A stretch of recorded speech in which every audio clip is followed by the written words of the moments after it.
Welcome to the Hobby School podcast. Whether you're a seasoned hobbyist or just getting started, Hobby School is the perfect place to learn something new. My name is Dr. Destiny Kopp, and I'm your host of the podcast. But before we jump into our episode for today, the only thing I ask is that if you enjoyed the episode, please share with a friend and give us an honest review on your favorite podcast platform. This helps us get out the content to more people. I also want to invite you to get on our wait list for our next Hobby School Online Learning Summit. These are free to attend, and you can find the link to join at hobbyschool.com, which is also in our podcast show notes. Now sit back, relax, and enjoy the episode.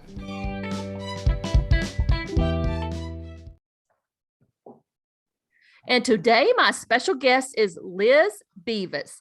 And Liz, we're going to be talking about how to get started with beekeeping for beginners. And Liz, I'm super excited to chat with you today.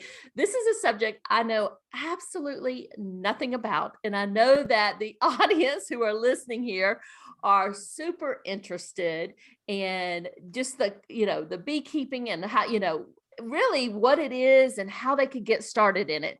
But before we get into all of these questions, can you tell the audience a little bit more about you, your business, and how you help people? Oh, hi, Destiny. Thank you for having me on the podcast. So I'm in Australia and I live on 258 acres.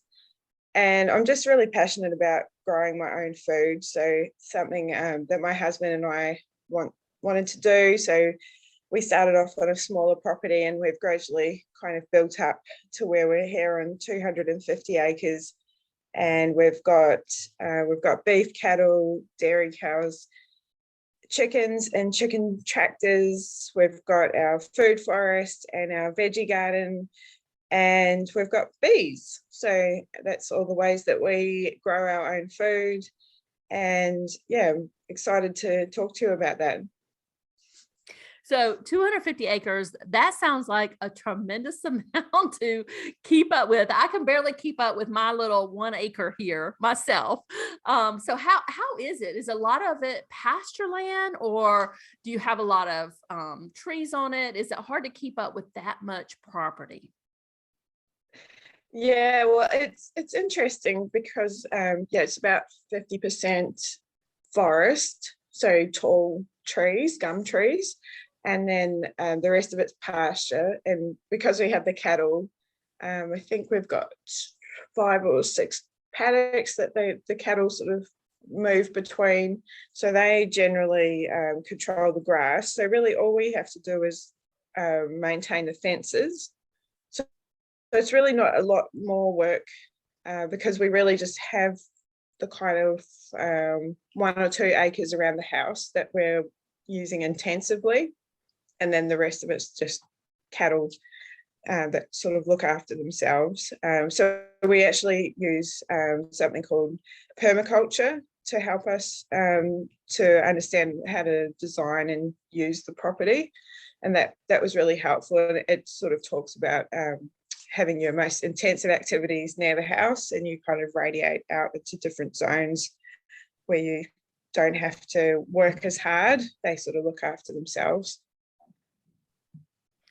So it sounds like, in kind of listening to you describe it, that you have really built, you and your husband have really built yourself, a living area, a space, a farm where you're very self-sufficient.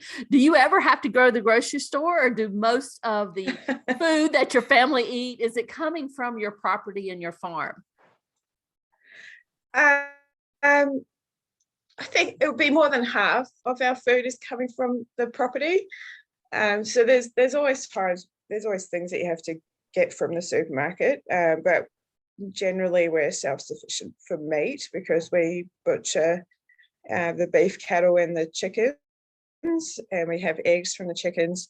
And then the garden always has something at different times of the year. You just eat whatever's growing. So at the moment I've got peas and radishes and kale and perennial leeks. The one thing I haven't been able to grow is mushrooms, and I really like mushrooms, so I definitely buy them. And different times there's different things that you need to buy, but I certainly we've had some situations where we've been flooded and we haven't been able to get off the property for a few days, or even we had some really bad floods a few years ago, and we were completely cut off from town for nearly a week, and I felt pretty comfortable that we weren't going to starve. You don't always have what you necessarily want to eat, but you definitely have food here. So it's a good feeling knowing that we can grow what we need and not rely on supermarkets necessarily. So tell me, and today we're going to be talking about beekeeping, and that's the main topic that we're going to be focusing on here. How did you decide to get started in beekeeping, and kind of what led you down that path? And kind of tell us, how is that going today? What are you using the honey? And I'm sure there's I don't know anything about it, and I'm sure there's other things that come out of that you use it for. Can you tell us a little bit about that process? Yes. So I have to warn your listeners that once you get one beehive, it's very tempting to end up with 30 beehives. So, which is what happened to us. So we were just sort of interested in having a beehive to help with pollinating the garden and getting more vegetables. And we didn't really know anything about bees. We just joined our local beekeeping club, and there was someone there that said, yeah, come over and have a look at my bees. And we bought ourselves a bee suit, and we started looking at that guy's beehives to start to understand what to do. And then we just bought lots of books and listened to lots of podcasts. And then we bought our first hive off that guy. And the thing with beehives is you can split them basically to make another hive. So we just started doing that. So you can split them or you can catch swarms. So they naturally, once they have too many bees in the hive, some of the bees will leave, and then you can put them in a new hive and you can just keep making more hives. So we've been doing that, and now we have 30 hives. And we harvest the honey and we harvest beeswax. So that's the main thing. Other people can collect pollen, and there's other things you can do with bees, but that's the main one that's easy for us to do. So we've got a little extraction set up in our shed, and we extract, I think last year we took about 200 kilograms, which I think is around 100 pounds of honey. And I just sell that locally and through my website, and we've run out. So it's very popular. And this may be an old wives' tale, I'm not sure. I have heard that if you buy local honey, honey that's been, I guess made around your area, it helps with allergies. Is that true? Or do you know? I don't know if it's necessarily true. I've heard the same thing, and it's because the honey that we make is unfiltered. So the honey that you buy from a big brand is heated and filtered and mixed up, so that they can get out all of the small particles, because it's the small particles of pollen that make the honey crystallize. If you've ever seen honey that you've had for a long time, it will start to go kind of solid and the sugar crystals will crystallize out of it. So to try and make it last longer, not that there's anything wrong with it, you can still eat it when it's like that, but people like it to be runny. So to make it stay runny, they heat it and filter it and get all of those pollen particles out. And so really you just have a dead product. Whereas if you buy it straight from a beekeeper that hasn't done that, they've just filtered it cold and they haven't heated it, it will still have the pollen in it. And the theory is that if you're eating local honey, you're getting exposed to that local pollen, and that could help your allergies. So I don't know if it necessarily does, but also because that honey hasn't been heated, there's some enzymes and heat sensitive good things in that honey that haven't been affected. And I think it just tastes better because you're getting a unique honey that hasn't been blended with a whole lot of other honeys to achieve a color or something that the big honey packers are trying to achieve. So yeah, we definitely get a unique taste from our honey just because of all the trees on our property, which the ironic thing is our property was relatively cheap to buy because it's got trees on it, and people think the trees are a waste of space because you can't grow as much grass for your cattle. But for us, it's been perfect because we have all these trees that produce a unique honey that people love it.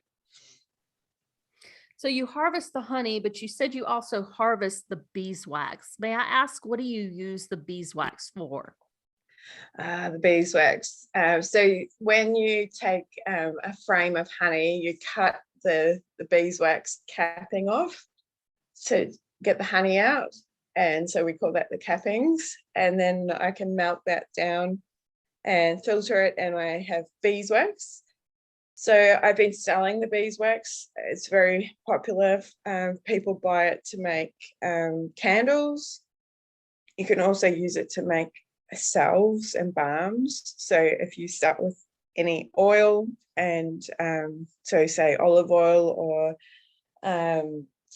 almond oil, and you can infuse herbs into that oil, and you can add a bit of beeswax and a bit of essential oils, and so you can make some beautiful balms and salves for your skin.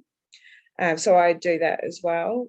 And beeswax wraps. Have you heard of beeswax wraps? I haven't. What is that? So they're basically a replacement for Glad wrap or cling wrap that you use for keeping your food fresh. So what you do is you take a square of cotton fabric and you dip that in a mixture of beeswax and a few other things, and you sort of pull it out and let the beeswax drip off, and you end up with a kind of flexible, slightly sticky wrap that you can use, and you can reuse it. So it's a really great way to avoid all the plastic that you go through if you're using a lot of cling film. And it's really good for storing cheese and vegetables. Like if you cut open an avocado, you can wrap it up. So I make them as well. And I also make little blocks where people can make their own. So that's quite popular. And yeah, I think a lot of people buy the beeswax from me to do that as well.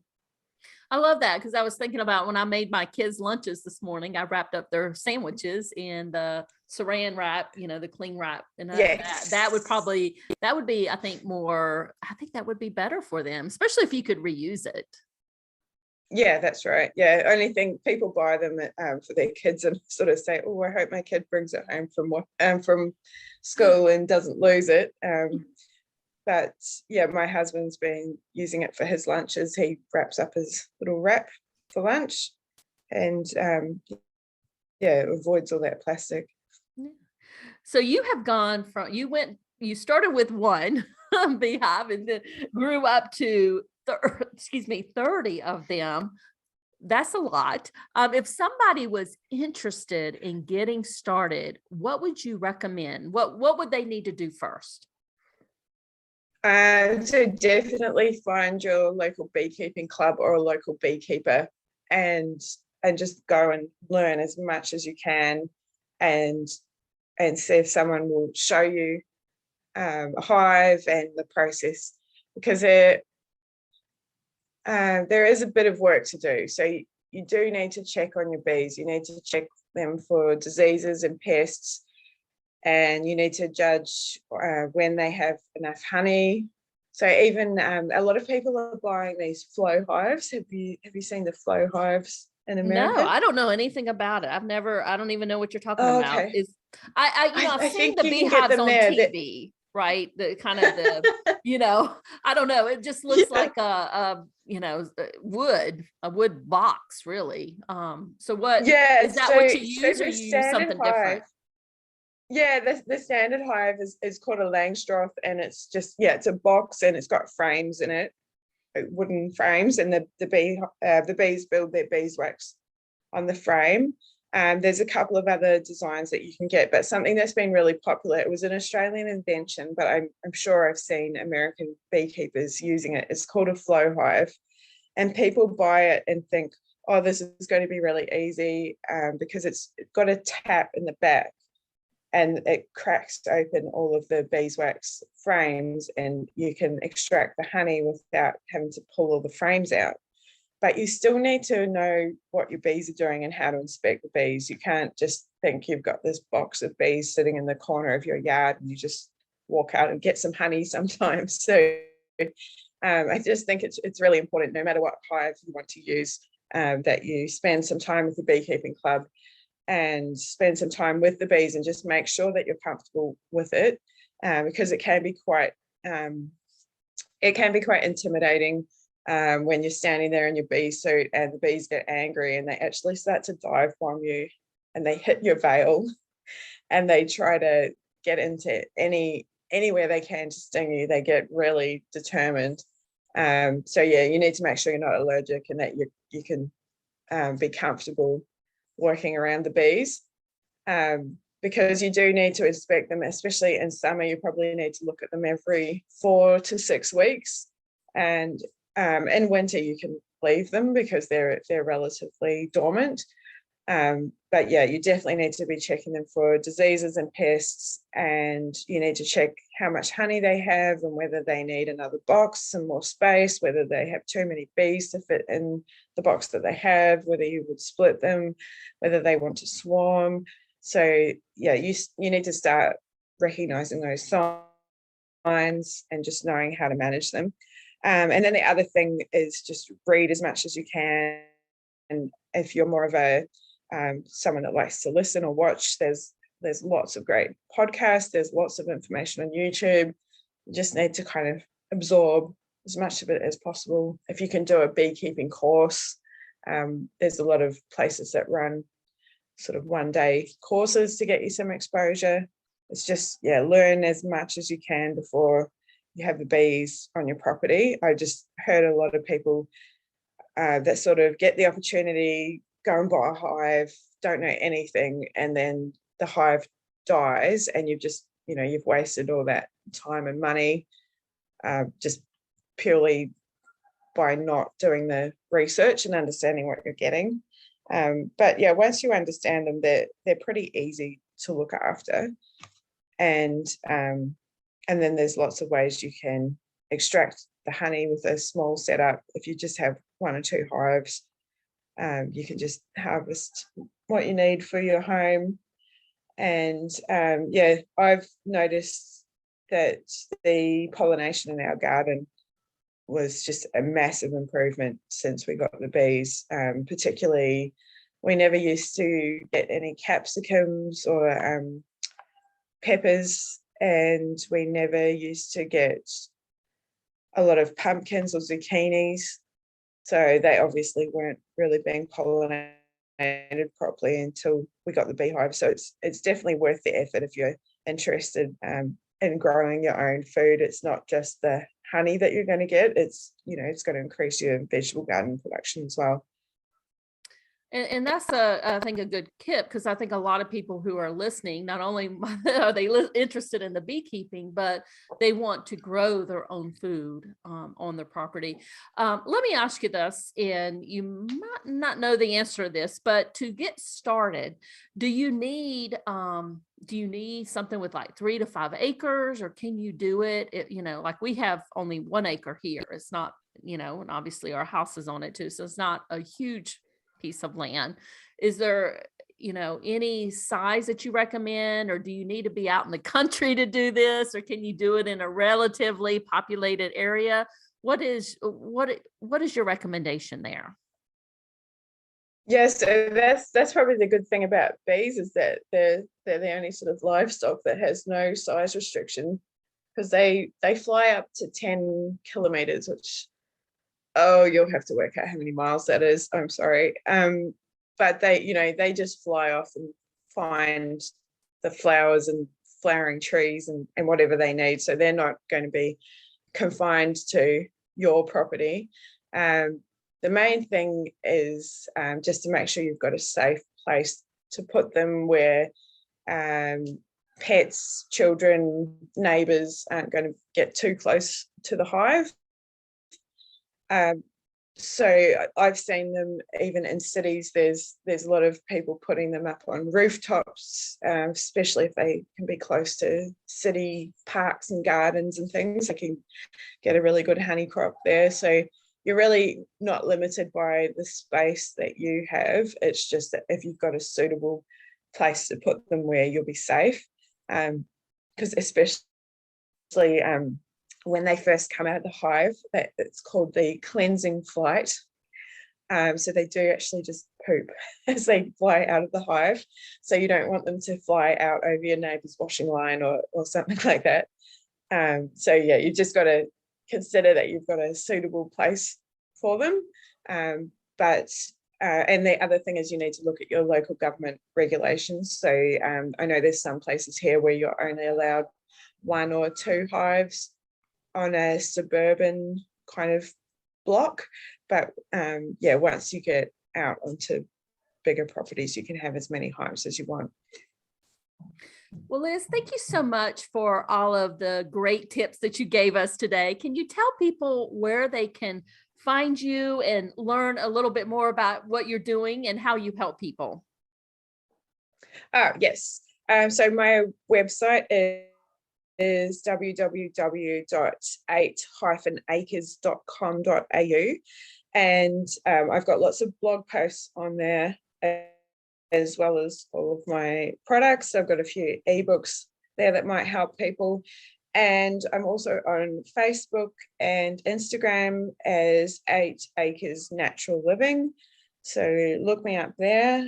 And if anyone's got any questions, I'm happy for you to message me or email me. I love talking about this stuff. So yeah, get in touch and tell me what you're doing as well. And Liz, we'll make sure that all of those links are in the show notes so people can just click on them and find you. And thank you so much for all of the great tips that you shared. And I loved learning a little bit more about beekeeping today. Thanks, Destiny. It's been great chatting to you.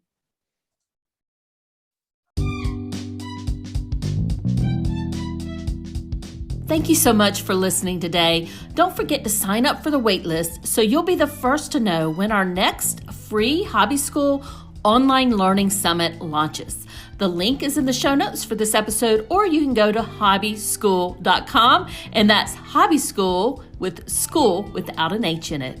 Talk soon.